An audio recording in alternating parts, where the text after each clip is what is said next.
Good evening, ladies and gentlemen. Welcome to the Victoria Memorial Hall for this evening's illustrated lecture on Paper Jewels, Kolkata, Postcards from the Raj by Omar Khan, historian, collector, and author of Paper Jewels, Postcards from the Raj. I would like to request the Secretary and Curator of Victoria Memorial Hall, Dr. Jayanta Sengupta, to welcome the audience. Please, Jayanta.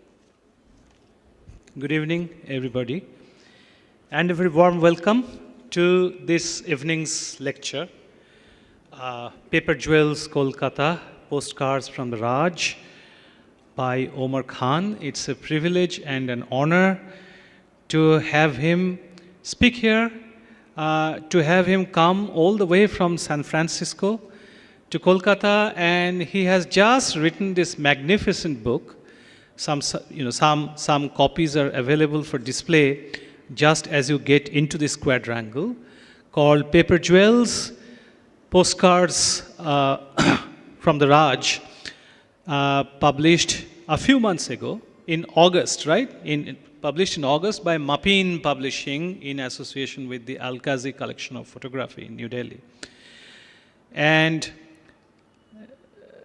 Omar is speaking in Kolkata on some of these jewels relating to Kolkata and also Darjeeling for the first time in Kolkata. This is his first talk in Kolkata on this book, and therefore we are deeply honored and thankful to you. It's a privilege to have you here to speak on this. And it is always nice to have talks like this, to have events like this in this Eastern Quadrangle, under the watchful eyes of Lord Cornwallis. He's looking askance, but he is always watchful, that we can assure you.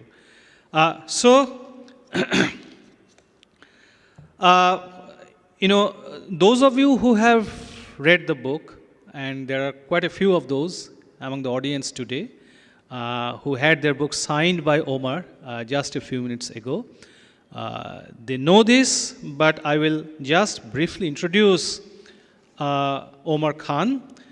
He has grown up in Vienna, Austria, and Islamabad, Pakistan, and has been educated at Dartmouth College and Columbia University in New York and Stanford University.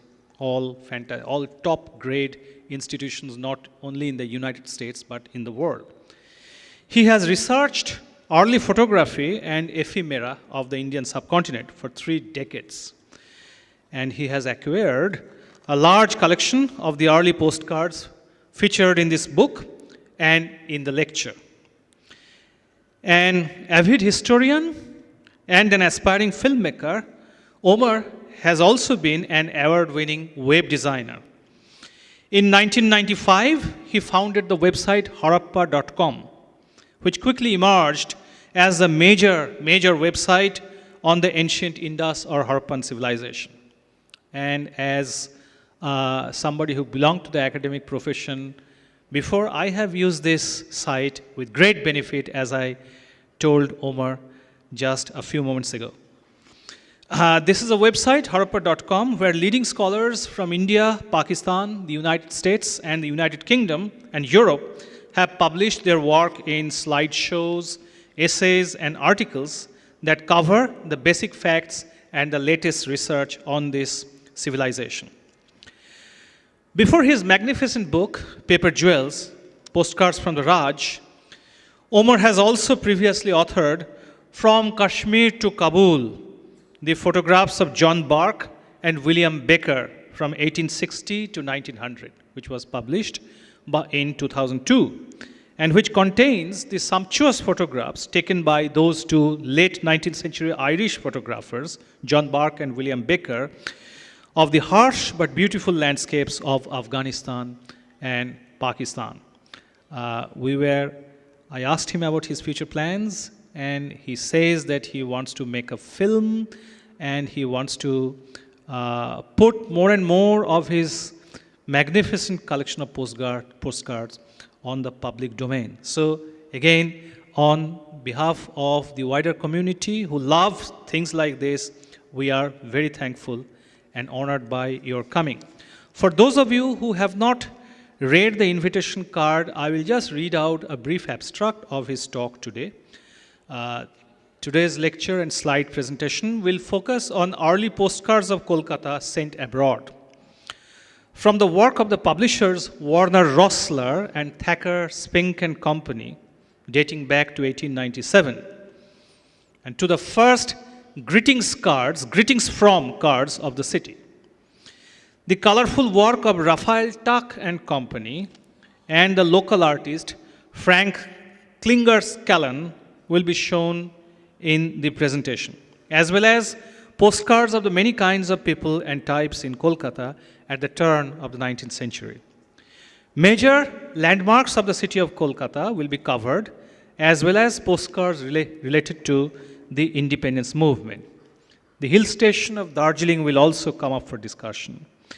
And while the goal of the talk will be to share the most beautiful and interesting postcards from the Raj era, attention will also be paid to the technology, business, and other factors that led to the rise of the Instagram of its time. So that's all that I have to say for now. Like all of you, I'm looking eagerly forward to listening to this fascinating talk by Omar Khan. So, ladies and gentlemen, please join me in welcoming Omar Khan to speak on Paper Jewels Kolkata Postcards from the Raj.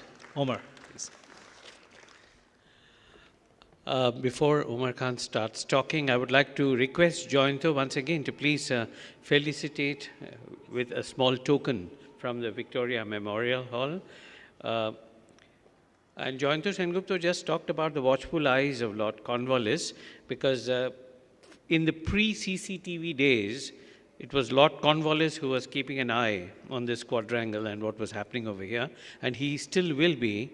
So if any of your mobile phones ring by mistake, they will not escape the watchful eyes of Lord Cornwallis, and a challan will go to your place for the fine to be paid, okay? So please switch off your mobile phones or keep them on silent for the duration of this talk. With that, the microphone is all yours, sir. Thank you very much. Thank you, Dr. Sengupta. It's a great honor and pleasure to be here. What a spectacular location. And I will not offend Lord Cornwallis, perhaps, with my talk, but I really welcome you and thank you so much for coming. I first would like to say thank you to our sponsors, and let me take this opportunity to present the first copy of the book here in Kolkata to Dr. Sengupta. And I've also included a couple of original postcards of Kolkata, which may perhaps begin a collection here at the museum. So let's talk about postcards.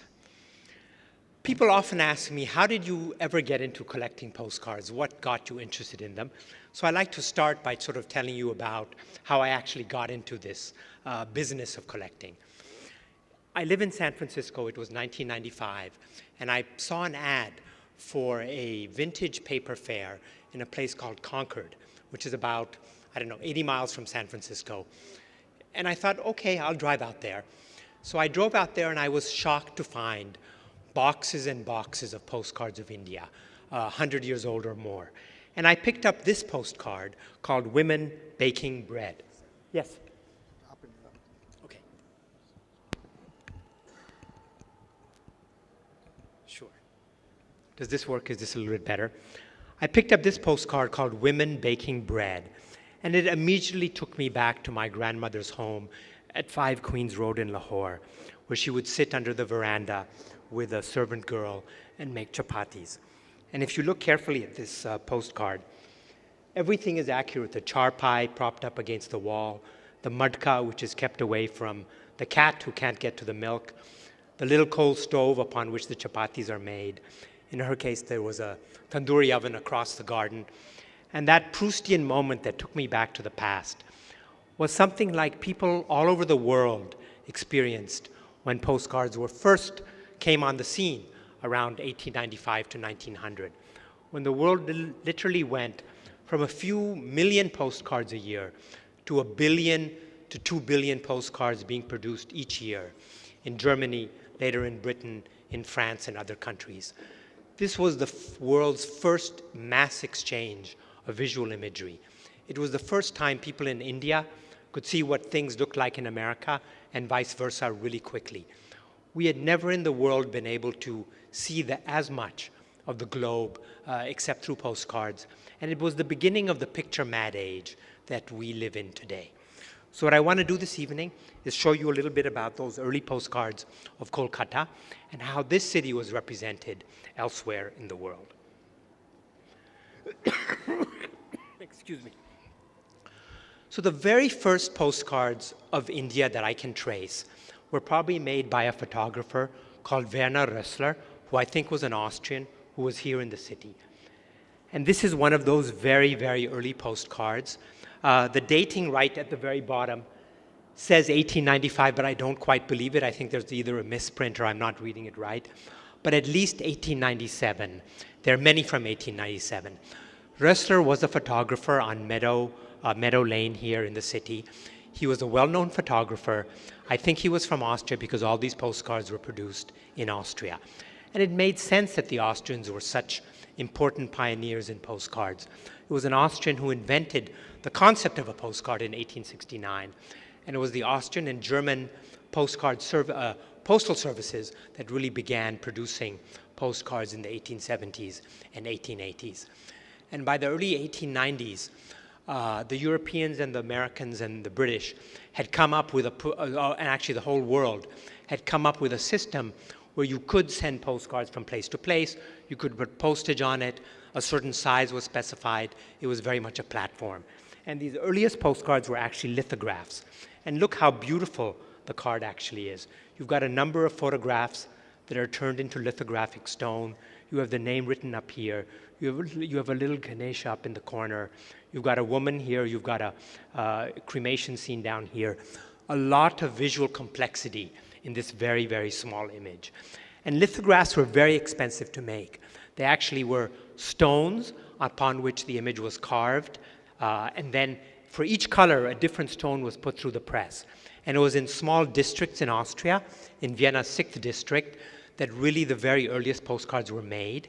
And it made sense for image postcards that a photographer like Rössler would actually have his postcards made in Austria. This was another postcard, again using photographic images. Again, a lot of visual density in a small space. This is certainly dated in 1897 from the stamp down here. Now, those early postcards had, by law, only allowed the address and stamps on the back. You had to write the entire message in the front.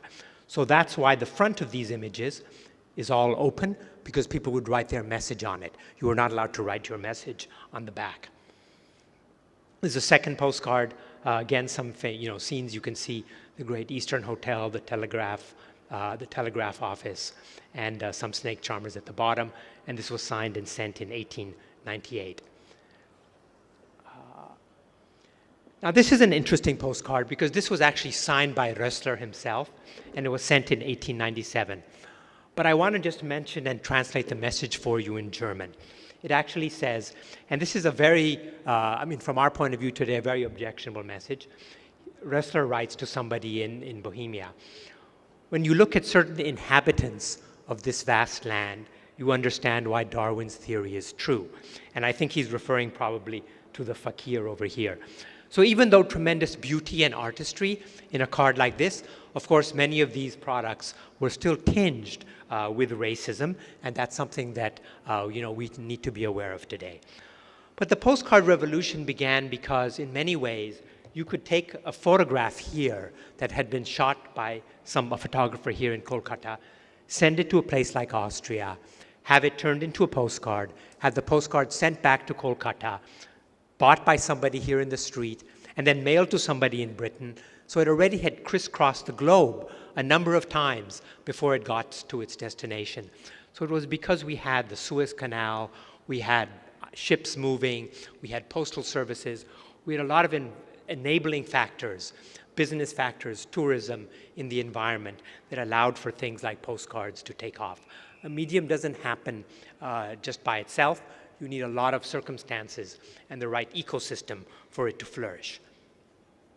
This is another postcard, 1897. Now look carefully at the woman, this so-called nautch girl down here. And this is actually the photograph upon which that postcard was based, printed a few years later, also by Rössler. And this is, so this was obviously in Kolkata in those days. Nautch dancing was a great, it was a great fashion. Many people went. It was also a subject of great controversy. You had Indian women's leagues. You had Christian missionaries trying to shut down the art, but you had postcard publishers who made money from it. And really the fakir and the Nautch dancer were the two figures, the two Indian figures, you might say, who were the most popular male and female figures on postcards and did a lot to help make the medium popular. And I just wanted to mention really quickly, you had many technological factors influence the rise of the postcard, and you really had 4 different postcard types. You had the lithograph, which came out, which was the most expensive thing to make between about 1895 and 1900. But what happens is with any business and with any new medium that comes out, there's a lot of pressure to bring prices down so people can pay less to buy a postcard.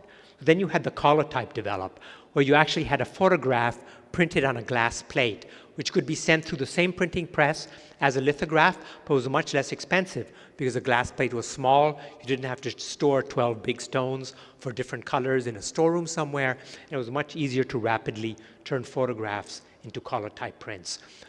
That was about 1900 to 1905, roughly. 1905 to 1910, you had the halftone come up, where you had a screen method of little dots used to represent an image. It's the same thing, it's the same thing we're used to today in newspapers and magazines, but it's not actually as fine a print as the collotype. So when for the exhibition we blew up various images, actually the collotype and lithograph blow up beautifully, but the halftone quickly dissolves the bigger you get because the dots become visible. And then finally you have the real photo postcard, where you take a real photograph and print it on a postcard. That started taking off after 1910 and is pretty much the kind of postcard that really sort of took off in the 20s and 30s as well. And I'll show you some examples shortly. So here are a few more Rössler images of Kolkata. And the beauty of the collotype is that you really can represent blacks with great density. So in images like this, you can see a lot of richness to the various images. And one thing I should say is that all of the postcards that I use in the book nearly, and in this show as well, have all been restored. One of the reasons that postcard books are often not that popular is that nobody takes the trouble to restore a postcard. These are small paper objects. They're sent through the mail. After 100 years, they become yellow and faded. They become scratched. The stamps are coming off. They don't look that nice. So all of the postcards, about 3,000 total, we've had digitally restored, and then we selected those that we want for the book. And whether we restored the postcard like this one, or we even kept the writing properly in some cases, so you could actually see the message. And often these messages are very interesting because that's another thing about the postcard that makes it very unique, is that often photographs don't have a message. They may have a title, but having a message and seeing an image in the context of people at the time, how they interpreted the image for themselves, or the message they wanted to attach when they sent it to somebody else, is much like Instagram or Facebook today. We're personalizing our messages, and this was, in a sense, the beginning of that tradition. And this is a little Bengali girl, also in a Rössler postcard. Excuse me. One thing I should say is that from the very beginning, postcard collecting and receiving was a woman's business. Most of the postcards in my collection, if I go through and count how many were addressed to women and how many were addressed to men, it's about 2.5 to 1, the ratio of postcards addressed to women compared to postcards addressed to men. And many scholars in recent years have been noting this fact. And that's because, especially in Europe, but also in families in Mumbai and perhaps in Kolkata, I'm sure as well, women control the parlor. And they controlled the albums and put together the albums that were then used to represent the postcards that a family had collected and were shown to other people. So when you go to Austria or go to Germany or even the States and buy up old albums and you talk to dealers, most of the postcard albums are signed by women and were collected by women. And it's just one of those interesting facts in the course of this medium that make it quite unlike many other mediums. And in fact, in early Viennese postcard journals, there was a ditty that said, "The beauty of a woman depends on how many postcards she owns." So from the very beginning, actually, women's participation in this craft, in terms of setting the taste, was really important. So let's look at a few of the greetings from Kolkata Postcards that came out at the very beginning. This is one by, excuse me, a firm here in the city called Johnston and Hoffman, one of the great photographers of Kolkata. And this is one of their early postcards around, I think, 1898, 1899. You can tell from the quart-sized card. The British were always a little different from their European brethren and had a different postcard size until 1901, and this is one of those sizes. So again, taking photographs and putting them in lithographic plates and then creating this very beautiful sort of surrounding plant and other design metaphors to integrate the images into something that looks different and is in itself a work of art. This is by D.M. Macropolo and Company. They were a great tobacco company here in this city and in Mumbai. And already from the very earliest days, you would have a tobacco retailer selling postcards because they were one of those convenience purchases somebody would make when they were coming to buy tobacco or letters or postage.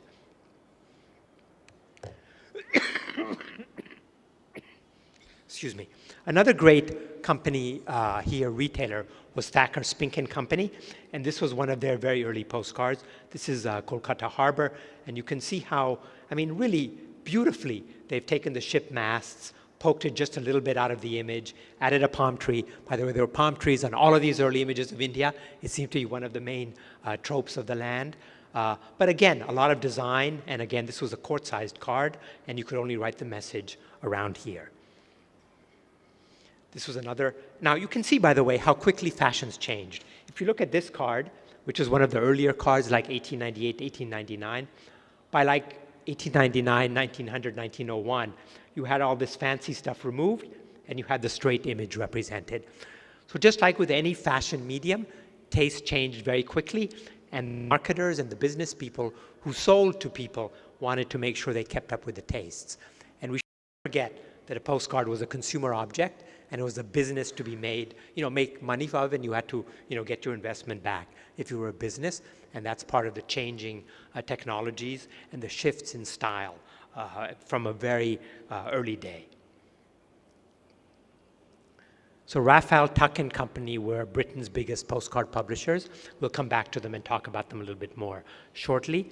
But these are two of their very early postcards of Kolkata. Again, quart-sized cards, again with a lot of space for writing, probably very small images, because the bigger the image, the more expensive the card, because the more ink you had to use. So in this sense, I think in the early days, later on they got some very beautiful cards. They were certainly trying to save money or give you more room to write. This is one of those very interesting postcards that I've stumbled upon a lot. I actually like to collect this card because it has many different messages on it. This is one of the earliest cards of Kolkata that's available.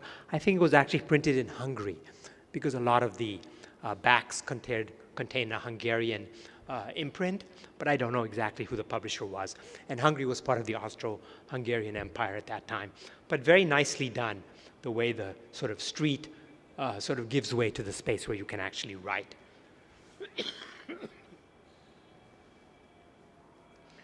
This is another card by a fellow called F. Perlberg. He was a German painter who made many beautiful postcards, all painted, of scenes in the Middle East and Palestine and the Holy Land. And this is a scene of his, of Kolkata. He made a very small series of India postcards, and this is one of those.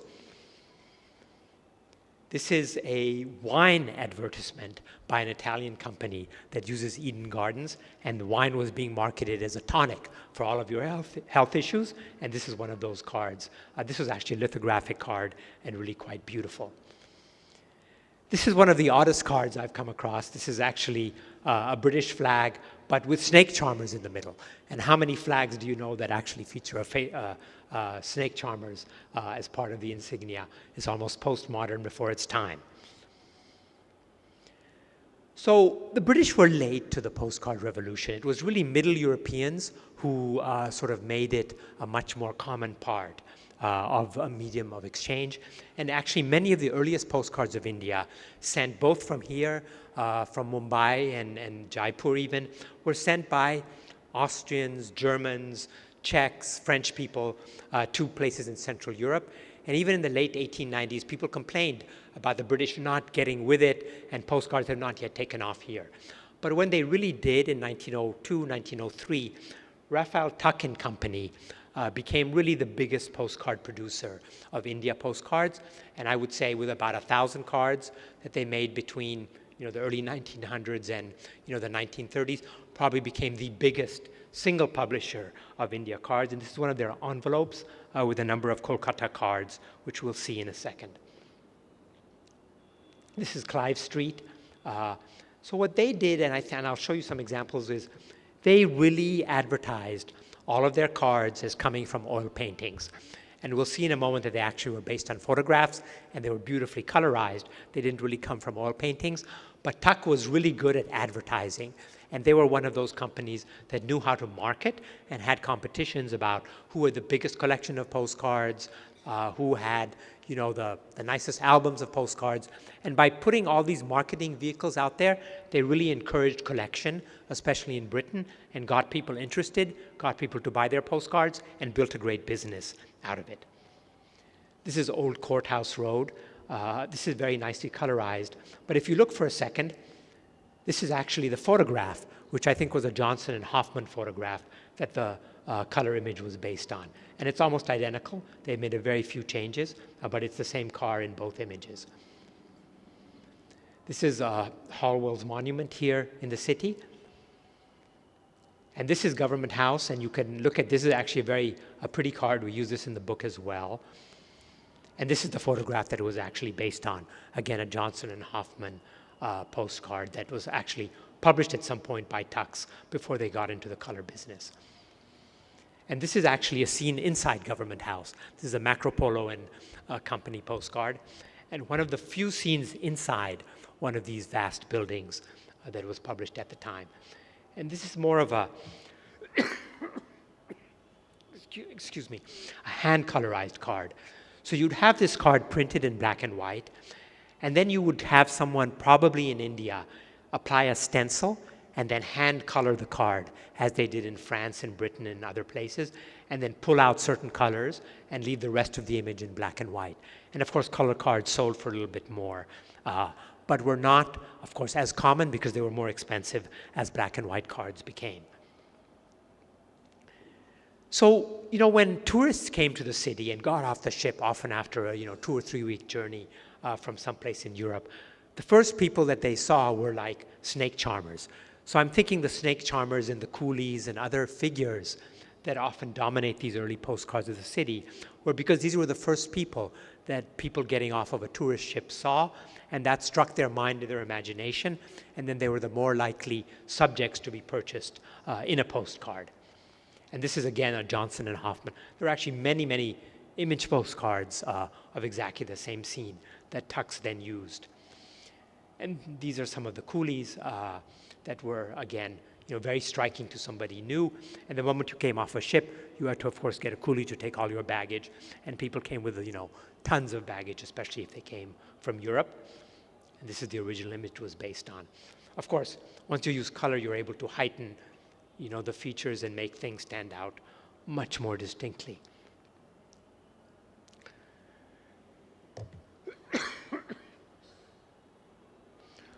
One of the most interesting postcard artists in this city was Frank Klinger Scallon, who really made a wonderful job. And I actually depended on an article in Scroll India by a collector here in the city who wrote a very fine article researching this gentleman. He actually was born in the city in 1870 and worked for the Survey of India for like 40 years. And when he retired and all through his life, he was a very eager amateur painter. And he actually exhibited paintings both here in the city, who knows, maybe in this very building, but also in Europe, and won a number of awards. And he made a series of postcards published by Thacker Spink and Company, which showed the city in a very colorful light. This is one of them, the General Post Office. This is another one, Clive Street. This is Eden Gardens. And these are all halftones, then highly colorized and printed in a color form.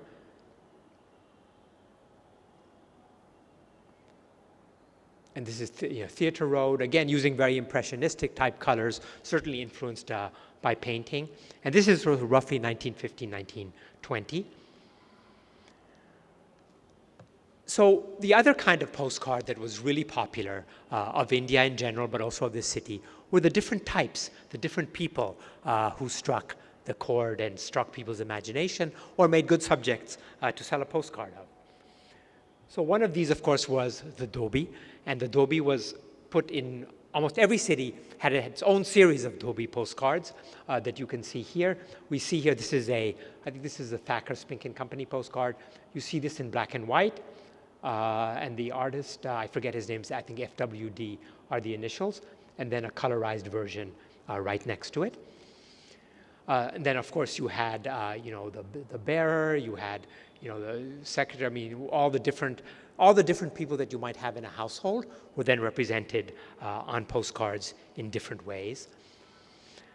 And then you, of course, had the office peon as well. But I want to just show you the difference between, the chaprasi as drawn by, maybe a British artist, and then probably drawn, and certainly drawn by my favorite Indian postcard artist, M.V. Dhurandhar, who was a Maharashtrian in Bombay, who made a whole series of postcards of the types of people that grew up or that were exposed in that cosmopolitan city around 1903, 1904. And whereas you can see this gentleman is more of a type, this gentleman is more of an individual. And what I think is great about Dhurandhar, and I'll show you some more examples compared to these type postcards, is the way he was able to inject this sort of standard character, always with a little bit of individuality, a little bit of something that made that specific person someone unique. This is the postman, a sort of a lumbering type here. And then this is Dhurandhar's rendition of the postman, which we used at the back of the book. He's, of course, reading the postcard. And the thing about a postcard that was so unique and that made it more like social media today at its time was that anybody could read the message. And I gave a talk in San Francisco 2-3 weeks ago at the Asian Art Museum, and somebody came up to me after the talk and said, by the way, I showed this postcard at the back of your book to a lot of my friends who are all postmen and women in the San Francisco Postal Service, and I asked them, do you actually read the postcards that you deliver to people? And they all said, yes, we certainly do. We can't not read them. So I think in this case, Dhurandhar actually captured very nicely what the postman did. When I gave this talk in Chennai, by the way, Suhasini Maniratnam stood up and had a very good point to make about this postcard of the postman. She said, two things you need to realize, Umar. One is, in India, the postman actually read the postcard to many of the people that he delivered the postcard to because they were often illiterate, especially in villages and towns. So the postcard was actually the transmitter of the message that was written down. And then she also told an interesting story with, she was an actress, her father was a famous Tamil actress, and as a young girl, she remembers getting many postcards written in what she thought was red ink, until she figured out that it was actually the blood of different women that they used to write nice messages to her father. And it just made me realize for a second that, in a way, a postcard could be a very heavy object, injected and invested with a lot of meaning by its sender as well. So the postcard man reading the object, who knows what they may have discovered there. So this is a series also by, I think it was Thacker Spink and Company here in the city, that compared English and Indian sort of domestic professions and tried to sort of say, hey, we have a washerwoman in England and they have a dhobi here. We have a cook in England or we have a, khansama here, or whatever it is. And many people have pointed to these postcards as examples of a kind of racism and colonialism, because you have in England, a woman doing a certain amount of work, and in those sexist times, here you have a man doing the same work. He's sitting and she's standing, and so forth. And I'm sure this is true in part, but it's also comparison, and it's also a message that is like, hey, we're kind of similar. You have the same kinds of occupation in both places, especially in this third card of the series, where you actually have the city clerk in London, and you have the, Babu, here. So, there's a kind of equivalence being made between the two cultures as well. And the Babu, of course, the Bengali Babu, was a very favorite target or subject of postcards, here in a very sort of traditional way, riding a bicycle. By the way, bicycles were very hot in postcards in those days because the bicycle was a new object. A bicycle had come here in the 1890s. You saw people driving around on bicycles, and they were like something really strange and new in the scenery, so they were obviously captured on postcards. But here is Durandar's rendition of a Bengali Babu. And it's a sensitive man. It's a very nice, using a dhoti and a jacket and an umbrella. And, again, the character has a personality, unlike the type next to him. And here you have a couple of more very nice hand-colored images. The one on the left is actually by D.A. Ahuja, who was a Punjabi photographer based in Rangoon in Myanmar, which was kind of a part of the Raj. He made a very nice colored series of postcards, actually not only of Burma, but as well as all India. And then on the side, you have another card, again, hand-colored. So here you would have a stencil very carefully applied, all the colors. And again, very nicely, just choosing the right little bits and pieces of an image to colorize.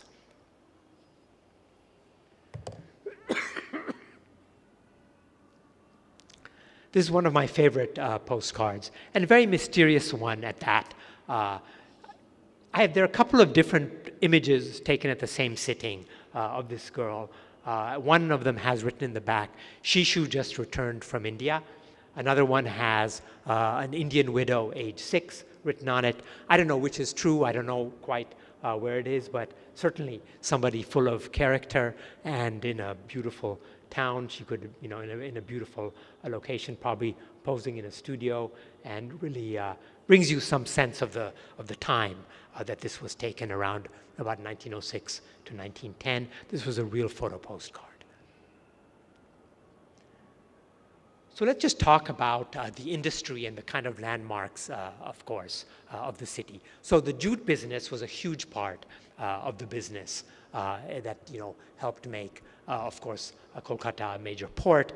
In fact, somebody, when at the San Francisco talk, came up to me and said, I used to work in the Maritime Museum, and we have tons of records of jute being shipped from Kolkata to San Francisco and then turned into gunny bags that were sent to the Midwest, so American wheat could be put into the jute bags and then it could be exported to Europe. So this whole sort of the beginning of a real global economy was already evident in those early days. So this sort of series of postcards shows you the sort of jute trade from the plants growing to the fiber being separated from the plant to then being brought to the factory. And then this very beautiful postcard of then jute beginning to be sort of strung together. But I just wanted to show you some of the major landmarks of the city as they were shown in postcards then. So this is a very early real photo postcard of the harbor, the sort of the docks here on the Hooghly. This was a very small photograph that was then applied on a postcard and then sent and mailed. And this is from about 1906, when it was still very expensive and difficult to apply and create a real photograph postcard. And by the way a stamp was put in again, this is a postcard where you had no message in the front. You just had somebody sort of sign the date and their name. This is probably sent to a collector. But the way a stamp was put in the front of postcards was often used by the sender to enhance the image and make it something different, and more beautiful and complement the color. You also had situations where the position of the stamp encoded a secret message. So if you had the stamp a certain way, it meant, I love you. Upside down, it would mean, I hate you. To the side, it would mean, don't send me any more postcards, and so on. And there are actually postcards that show all the different ways of positioning a stamp on the front of the postcard and what the secret message conveyed by that positioning is. So people took their postcards very seriously in those days. is here Kidarpur docks. This is the bridge across the Hooghly, and you still see the pontoon bridge here in the back. This is the much bigger Howrah Bridge that was constructed. This is about from the 1930s. Postcards were used to celebrate a lot of the engineering achievements, a lot of the great buildings, a lot of the things that people did that they wanted to represent and show off to other people around the world. And this is the Writers' Building, which I understand from Dr. Sengupta is now under restoration and may be turned into something fabulous in the future. But this is where all the East India people with the East India Company first came and started their careers here. This is the so-called black hole of Kolkata. This was a favorite British postcard, of course. Together with a memorial well at Kanpur and a couple of other scenes from the First War of Independence or so-called mutiny. These were often found in British albums because this is the way that they memorialized their time here and used it in a way to justify their colonialism. This is a very nice card of Eden Gardens, the bandstand. And this is the race course here in Kolkata. I don't know if it's still standing, but many postcards were made of here, and people won enormous fortunes here.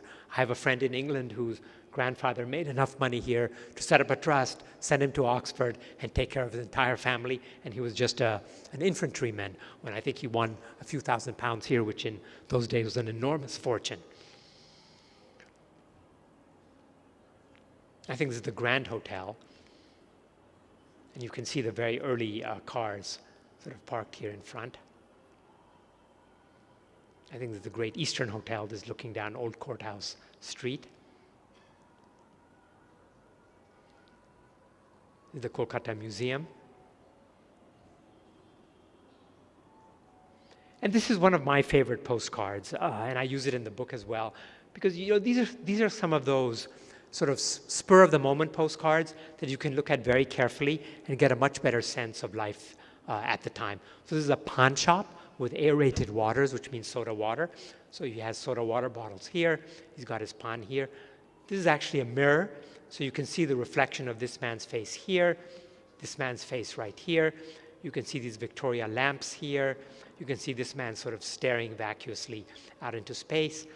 So it's these kinds of images that give you a much better sense of what life was like in those days and what the bazaar looked like.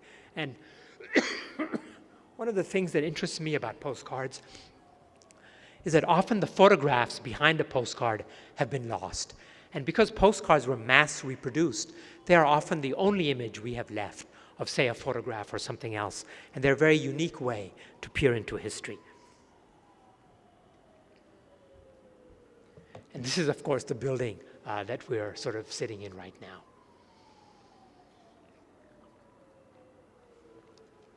And I assume this was probably made from about 1920, early 1920s, when the building was actually inaugurated.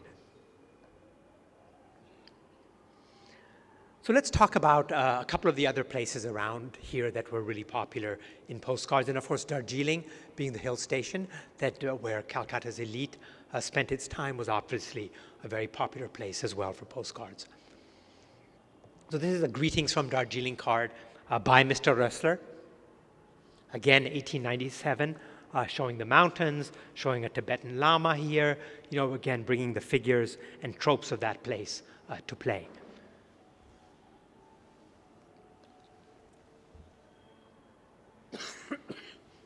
There's another early greetings from Darjeeling card from about 1898. And again, a lot of images packed into a small place. And I think the photographer was Thomas Parr and Sons, who was a major photographer up in the hill station. And so this is again Thomas Parr, very early greetings from Darjeeling card. Again, you have to write the message in front. And again, some of these figures, as I'll tell you in a moment, some of these people that you see, this I think was a Sherpa, a Lama from Siberia actually, who was used in a number of photographs. But then these same characters that were photographed once were then reused in postcards and often given other titles. There's another shot, a greetings from card. And you see very quickly an evolution from those kind of beautiful, sort of elaborate cards to a photographic tinted card made around the same time, made a few years later, actually. Again, this is quart-sized, so this is probably 1900. And this is a card that matches the same shot that I showed you earlier by F. Perelberg. This is one of his postcards of Darjeeling, a very nice early colored card. So this woman actually, and this is thanks to the book by Claire Harris on Tibetan photography, is actually a Darjeeling, this is actually called Tibetan woman, but she's actually a Darjeeling resident known as Lamo, who was dressed here in Tibetan costume and then passed off as a Tibetan woman. So you could have kind of, change identities and have, quote, fake postcards from the earliest times.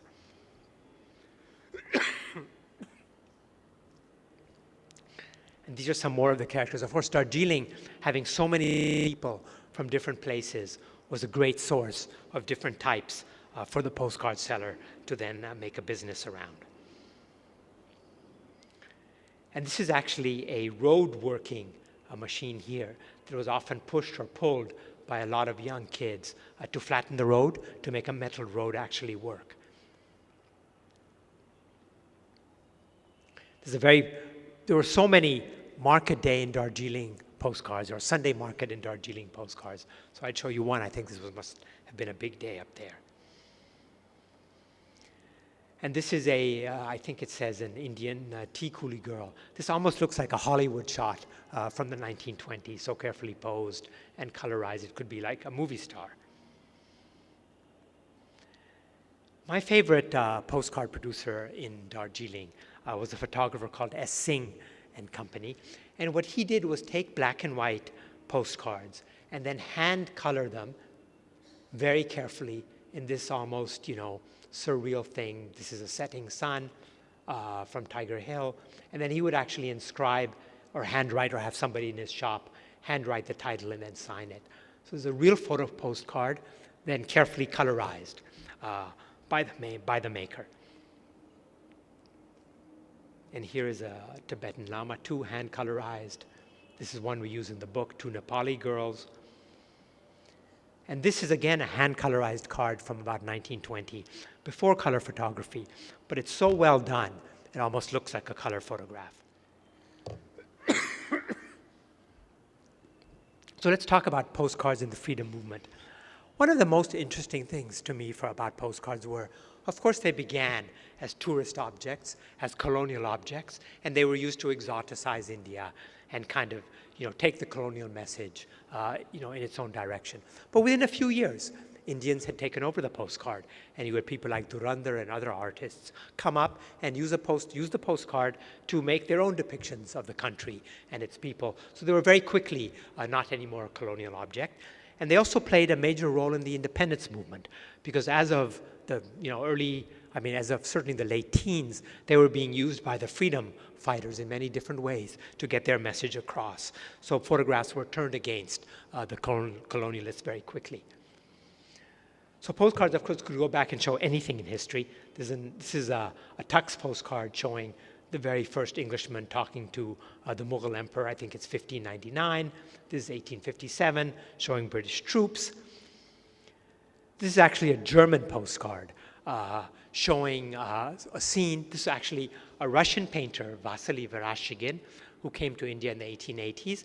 And then this postcard was used to depict the way the British actually took, quote, mutineers, people who had revolted against their rule in 1857, and blew them from cannons in Delhi. Actually, this depicts scenes in the 1880s, 1886, kukas blown from guns. This was a cantonment in Punjab where the British used the same punishment. So, of course, the British wouldn't publish cards like this, but the Germans certainly did, and so did the French, because among all the different European rivalries, it was the people who were against the British who were very happy to sort of publicize the atrocities of colonialism and make postcards out of that to push the British down. And these are actually 2 French postcards showing the British emperor not dealing with the famine in India. This is Gladstone, and this is, I think it was Edward V or George V.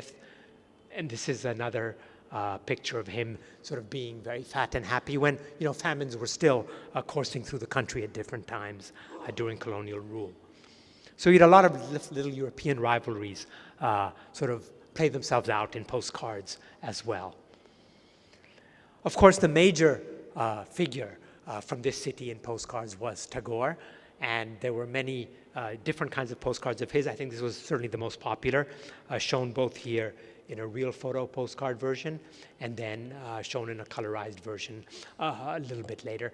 I think everyone here probably knows better than I do, but it's impossible to overestimate the effect that Tagore had on those times and how important a role he played in the freedom movement, in looking towards Japan as a way of an Asian power that had defeated the Russians in 1905 in the Russian-Japanese wars, as an example for how a colonial country or an Asian country could rise up against its European occupiers. And his effect and influence on the independence and artistic scene was, of course, enormous.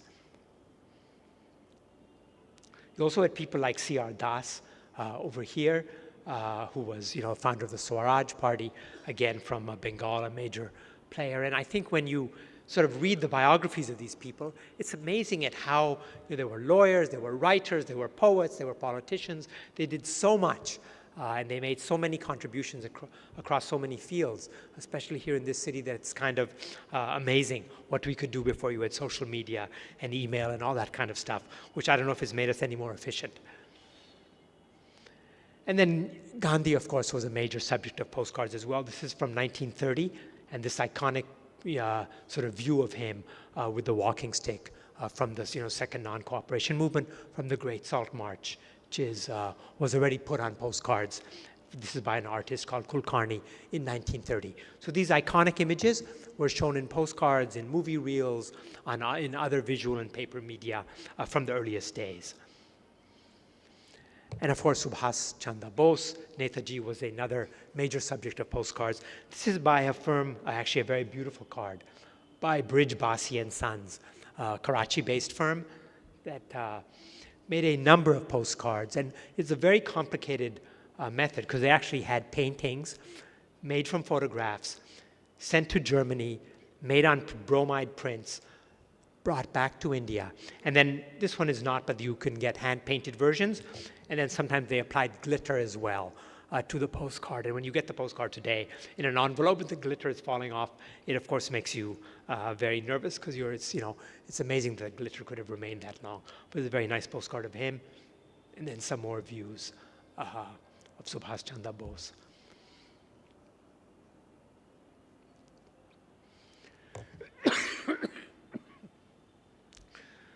So I'd just like to close by telling you about the exhibition that we just had. So my book and another book that just came out in Delhi are actually the first books on postcards in India and postcards in the subcontinent in general. And they were very coincidentally accompanied by exhibitions in a way. It opened at the Darjeeling Museum in Mumbai, and then it went to Delhi at Art Heritage, and then a section of it will be shown in Goa at the Serendipity Arts Festival later this week, which I'm on my way to go and see out there and help open. And this was at the opening in August. Myself, Ra Balana, my co-curator, and Bipin Shah, the publisher of the book. The Darjeeling Museum was a great place to show it because it was also a British set-up museum with a lot of the figurines in it that the postcards later reflected. And this is how the exhibition was laid out.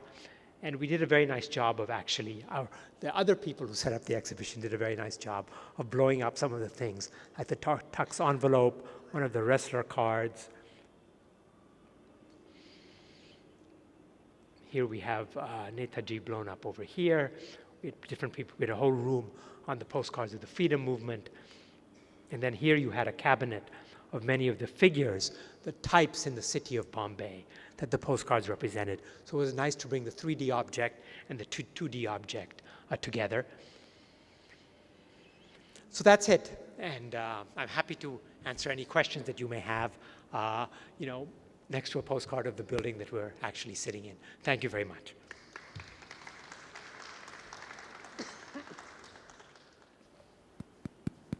So I think we were treated to a fascinating, a truly fascinating talk with mesmerizing pictures. And it's, floor is open.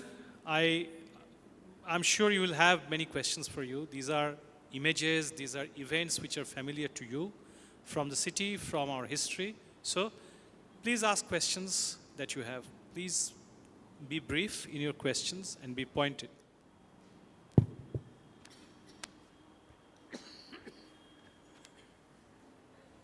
I'm Gopal Biswas. I'm a collector of postcards, picture postcards, mainly of Calcutta. Of course, I collect for all of India also. I have a specific question about, you told about the series of Raphael Tuck.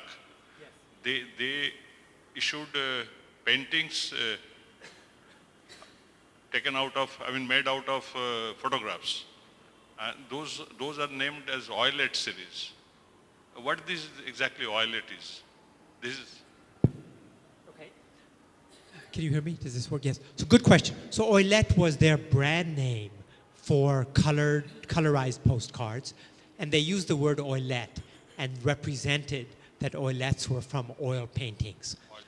But as I tried to show you, they were not really oil paintings. They were photographs that were then colorized using a color halftone process to be made like they looked like oil paintings.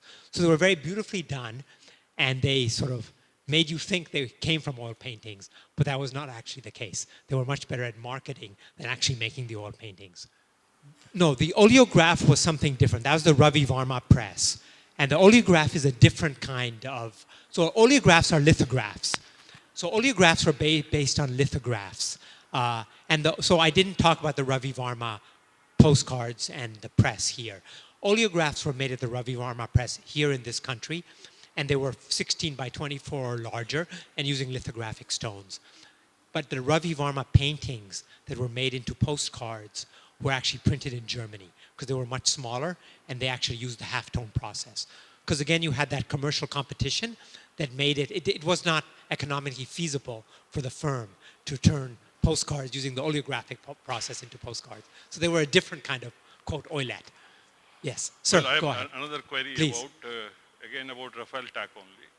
Raphael Tuck, they issued a lot of postcards, but they made collaborations also. Probably you may be aware. In India, at least I know about 3 collaborations. One with Higginbotham, Yes. mostly from southern India, and 2 collaboration was in Calcutta only. One was H.P. Das of Calcutta New Market. That is the, and another is your, what is that? White Whale Ledlow. Yes. Those edges are French type. They are not regular. They are cut like that. Right. So that's correct. So any other collaboration was absolutely. I would say almost in every city they would have a different retailer or collaborator. Karachi, Madras, all over the place. Peshawar. I mean, so what Tuck did was somebody had to put up the money to make a series. So you'd have a commercial retailer or photographer in a certain city, give the photographs to Tuck, use their imprint, and made on behalf of, so-and-so, whoever it might be, and then sold. But that was especially the case in the early days and the final days, 20s and 30s. But there was an in-between period where they did much less of that. One question is if you have any sense of the size of business that postcards meant. You mentioned that marketing guys were trying to change styles and trying to keep pushing sales up. So that's one. How large was it as a business? And second, I was surprised that you mentioned that there still are postmen in San Francisco, because I thought they were an endangered species. So do you see the death of postcards, or has it happened already and we just haven't noticed? What's going to happen to them? Okay, so I think it's so the second question is a very interesting question. I think that postcard collecting as an art in the United States and England and other places is actually declining because you have fewer and fewer collectors. And especially in the US and Britain, it was very much a very passionate middle class and lower middle class hobby. And many of the collectors and people were in their 60s, 70s, 80s, and they're dying out. And so the vintage paper fairs, like I went to the one in Concord, you would have 150, 200 stalls 20, 30 years ago when I began collecting. And now when you go, you have a third as many stalls. The whole sort of postcard fairs are much smaller today than they used to be. So that's on the one hand. On the other hand, even with Instagram and all these digital images coming up, you could say two things. One is that the concept of a postcard continues.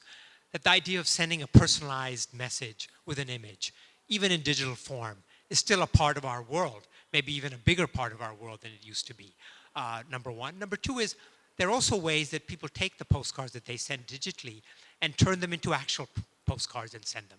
You have a website called, I think it's postcrossing.org, where you have nearly 1 million people signed up to simply send postcards around the world to each other, just like in 1900.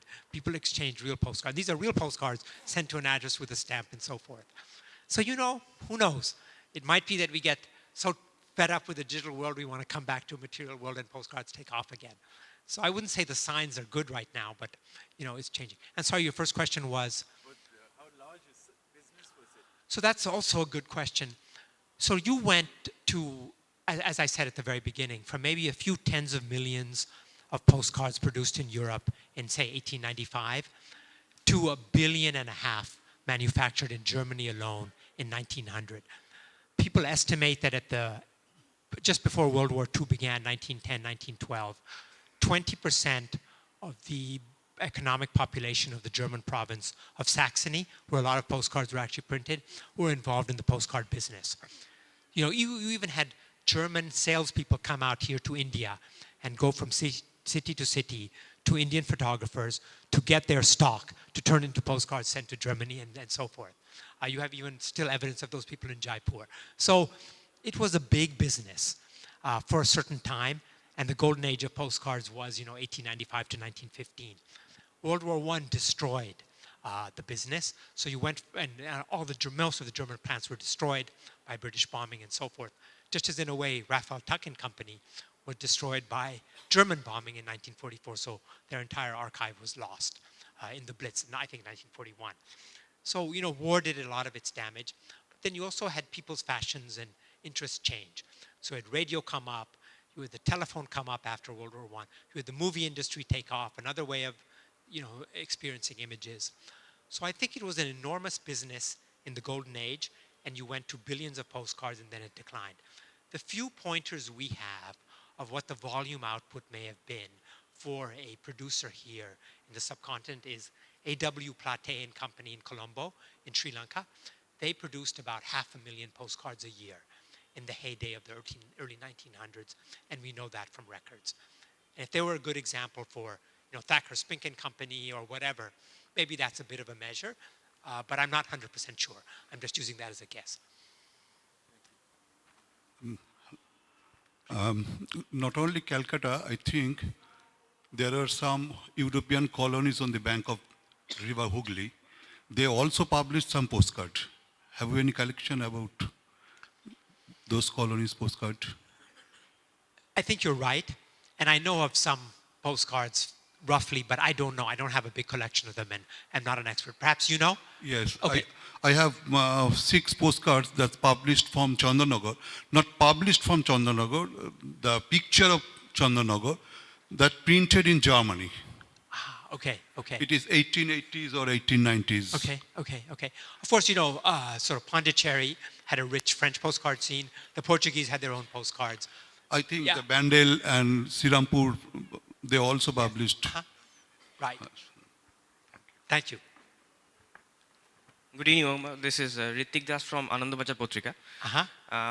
I wanted to ask 2 questions. First, you said that there were a few companies like a wine company, they were making postcards like Macropolo. Yes. Was this solely for marketing purpose? No, they were selling the postcard. They sold the postcard. They were like a tobacco retailer. Yeah. So you'd come into the store and then you'd buy the postcard and send it to somebody. Oh. And they'd probably sell you the stamp too. And secondly, when did this postcard business proliferate in India or Calcutta itself? So 1897 are the earliest postcards that we know of from Kolkata sent from here. So I would say the business, at least from 1897, took off with Rössler, and you even had the first artist-signed postcards of India, sent from Thacker Spink and Company, made by an Austrian painter from like 1898, 1899 on. So from the late 1890s, for sure, you had a serious postcard business right here in the city. Thanks a lot. Okay. Yes. Please. I'm Arundhati Rai from Calcutta.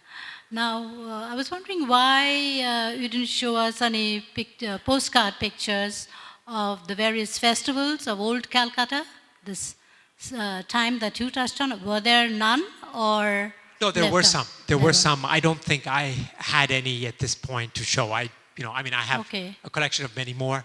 There certainly are some, but I didn't bring them with me. And the participation of Indian soldiers in the Second World War. Yes. Especially. Major subject, and in the exhibition we actually had a whole section dedicated to them. So that was a major theme because, 1 million and some soldiers went, and they were actually depicted especially on French postcards. The French were so grateful for the Indian soldiers who liberated their towns and villages that there were many postcards made of Indian soldiers and the French people celebrating and all that kind of stuff. So I have many of those postcards, and they are actually in the exhibition. I think in Goa we actually include a few. And one last question, the panwala. I love pans myself, with Zarda also. But I wonder which year was that picture taken? And I noticed the rated drinking bottles. Now, what kind of a rated water was produced in those days? Simple soda? I think it was simple soda. I think it's from a soda machine because the bottles are metal, and they seem to have those stoppers that we use now. So I think they were produced in some, brought and then put in those metal bottles, kept that way, and sold. I think the year is, I forget what year we put in the book, but I think it's about 1915 is my guess. Maybe 1910. It's hard to date a postcard unless there's a stamp on the back, but yes, that's my sense. Thank you very much. Welcome. Please. I have seen your exhibitions in Bombay. It is wonderful. And I was told that exhibitions thereafter went to Delhi, and from Delhi you are planning to Goa. Why not Calcutta? We'll work on it. We'll certainly make an attempt. I'm sure this is the perfect city to have such an exhibition. Because you'll get more footfalls over here. Probably. We are actually working on that. Yeah. My next question was that. Can I just say one thing about one of the best things in the exhibition, which is most interesting, was that so many people pulled out their cameras and took pictures of the postcards and shared them in another way. So I thought as a historical turn it was perfect. Please go ahead. I spoke with Ruta Wangmade there in Bombay. She said that many people started collecting postcards after seeing your exhibitions. That would be great. That would be fantastic. So maybe there's hope still. Yes. My second question was there, in the later part of postcards, you have shown like Netaji Subhash Bose, Rabindranath Tagore, Gandhi, et al. But there is a very interesting area of postcard collections is the propaganda postcards. Is what? Propaganda postcards. Yes. In your exhibitions in Bombay, I have seen few military persons and on, but I could not see any propaganda postcards of INA or with the Germans, with the British, but there are many. Any comments on it? Yes, I do. And, actually we have in the book 2 Japanese postcards when they were fighting the INA and they were bombing in Assam. So there are, people used postcards for propaganda from the very beginning. But I mainly focused on the independence struggle. There are a number from World War I as well. So yes, there are many more that one could use, and there's some there. But yes, propaganda and visual imagery, went together from the very beginning. Correct. This is for your kind information. Recently, the Times of India is stapling out a postcard, a picture postcard of Calcutta, one of the flyovers, and has requesting the readers to write to their friends. So recently, I got it. So that's right. Right. Oh, that's great. Yes.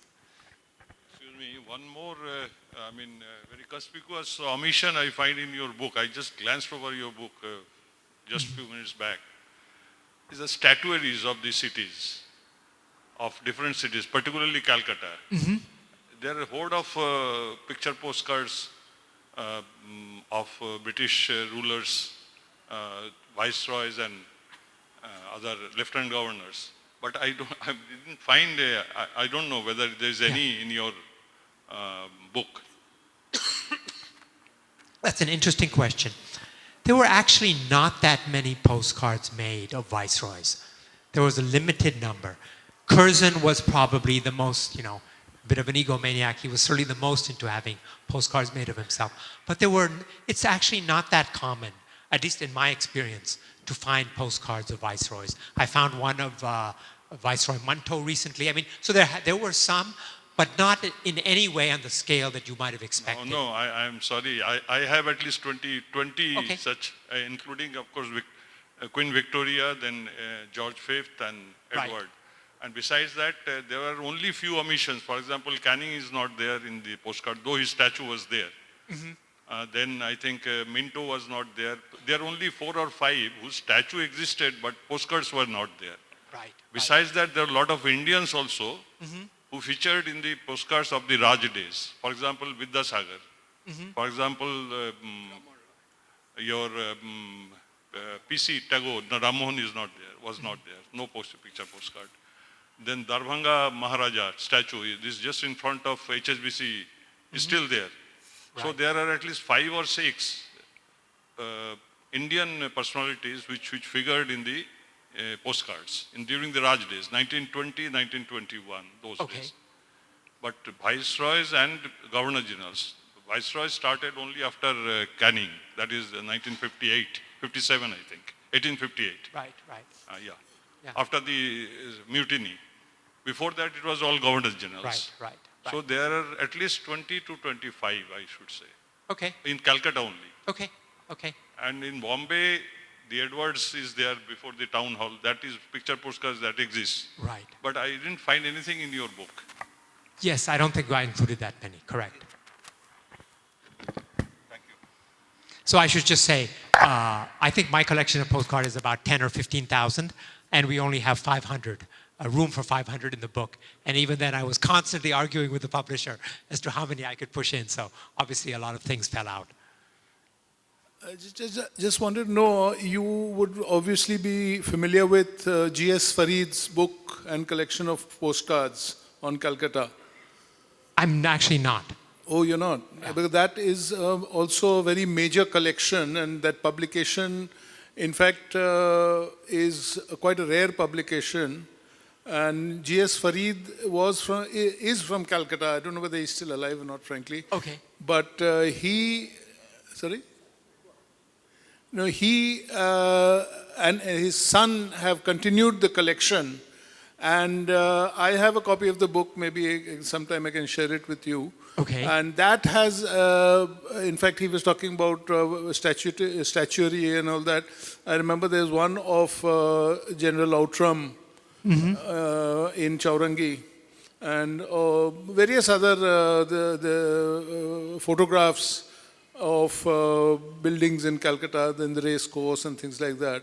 And a lot of them which are different from your collection, but his is also a very interesting collection, so I thought maybe you'd like to... I would love to hear more about it. I put my email address, omar@paperjewels.org. I'm love to get in touch with collectors and learn more. Sure, okay. Yes. About 15 or 16 years back. But the book was reprinted from Hong Kong. Oh, okay.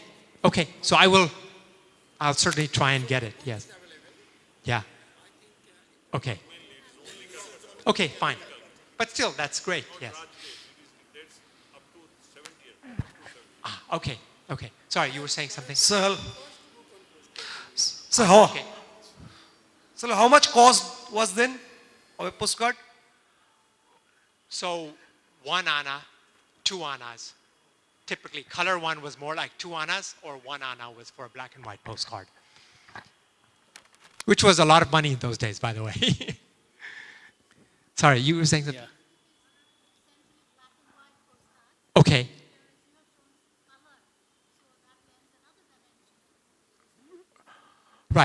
Right, yeah. So, I mean, I really tried in the book to show as many color postcards as possible because I think I just reiterate, this was the first mass color medium, because really color photography wasn't really popular till the maybe 30s it was invented, but it wasn't really popular till the 60s and 70s.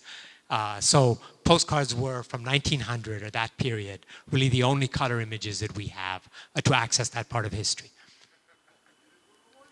You know, the US billionaire Ronald Lauder gave a collection of 120,000 Japanese postcards to the Museum of Fine Arts in Boston, which held a number of exhibitions around those postcards.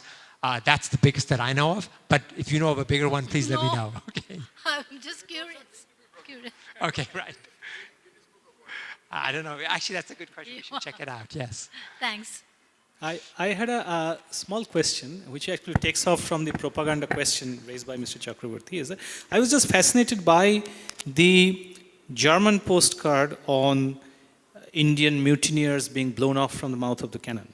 So, because when you showed us the picture postcards on Indian occupations like snake charmers and fakirs and coolies, and these were essentially images which were common to most of the European nation states. These were printed in Austria, but these were essentially images generated by British colonial rule and then shared by all the other Europeans. So there is a sameness, there is a broad sameness of perceptions of what India is about, shared by the British and the French and the Germans and the Portuguese and so on and so forth. But when it comes to events like 1857 or the empire's exploitation and relationship with South Asian nationalism and so on, that kind of European solidarity is split and the internal complications come out. And that was really fascinating, and I was wondering if in your larger collection, because I understand that the book represents only about 5% of what you have. So in the rest of the 95% of your collection, is there any such other imagery which brings out different and contradicting perceptions about India and events and history and so on and so forth? Yes, there are other examples, like, I mean, Lala Lajpat Rai, for example. He was very popular in French postcards because he was an independence fighter, and whereas you won't find a British postcard of him, you'll find Indian postcards. It was the French who sort of put his whole message and all of that on the postcard. And but this is at a time when England and France are on the same side. Yeah. Yeah. But a really good point, I wanted to add to this. So Ravi Varma Press, which was the first Indian press to produce postcards, there were Germans actually making the postcards. It was actually run by a German, and it came in 1894. And that German who ran and then bought out Ravi Varma with the press and then managed it, his name was Fritz Schleicher. He gave an interview in 1906 to a German paper magazine. And he said, one of the reasons we Germans were so successful in India was that by the time we came in the 1890s, people hated the British so much. They wanted to work with the most anti-British Europeans, which was us Germans, so we actually had an easy entree. So it's, you know, as you say, these little rivalries played their role out and affected life here in certain ways as well. Yeah. So I guess we are almost out of time, but if anybody has a last question, then we will take one last question, if anyone has it. If not, then let me again thank Omar Khan for this superb, fascinating lecture with his insights. And I guess this is just the tip of the iceberg, as he himself said. And so there will be more in this series which will be forthcoming in the near future, and we will look forward to that. And we will also hope to work on an exhibition which has already toured other parts of India, but not Kolkata. So that is something that we should work on. But again, thank you so much for enlivening the evening here with this fascinating talk and your mesmerizing range of postcards. So, ladies and gentlemen, please join me in thanking Omar Khan. Thank you. Thank you so much. Thank you so much. Thank you very much. An honor to be here. Thanks. And we have tea outside on the terrace, so this conversation that we have started can actually continue over tea right there. Thank you.